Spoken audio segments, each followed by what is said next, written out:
5 কোটি টাকার বিল্ডিং বিক্রি হবে 2,70,00,000 টাকা। 3.5 ঘন্টা জমি, 6 তলার ফাউন্ডেশন, 3 তলা রেডি আছে। বর্তমানে 1 লক্ষ টাকার মতো ভাড়া পায়।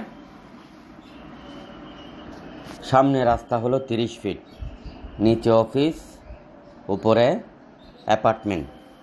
প্রতিটা ফ্লোরে 7টি করে অ্যাপার্টমেন্ট, সিঙ্গেল। বিস্তারিত ভিডিও দেখেন। আরও আছে আমাদের হাতে প্রায় চট্টগ্রাম কর্ণফুলীতে 25টি বিল্ডিং এবং 500টির উপরে প্লট আছে, ছোট বড় মিলিয়ে। আপনারা যোগাযোগ করেন আমাদের কর্ণফুলী কলেজ বাজার অফিসে। আর এই বিল্ডিংটি চট্টগ্রাম কর্ণফুলী মসজিদ টাকের আশেপাশে। আপনারা যারা কিনতে চান খুব দ্রুত করবেন। চট্টগ্রাম সিটি পৌরসভা মিলিয়ে আরএসি প্রপার্টির 17টি অফিস এবং আপনাদের জন্য 17টি অফিসের আন্ডারে রয়েছে 15টি বাইক উপহার রয়েছে। আপনারা আমাদের ফেসবুক পেজে ফলো দিবেন, ইউটিউব চ্যানেল সাবস্ক্রাইবার করে, এবং প্রত্যেকটা ভিডিওতে গঠনমূলক কমেন্ট করে জিতে নেবেন। আপনি 2 লক্ষ টাকা দামের বাইক চালাইতে পারলে চালিয়ে নিয়ে যাবেন, চালাইতে না পারলে আপনি ক্যাশ টাকা নিয়ে যাবেন। যে কোনো সময় আপনাকে ফোন দিতে পারি আমরা।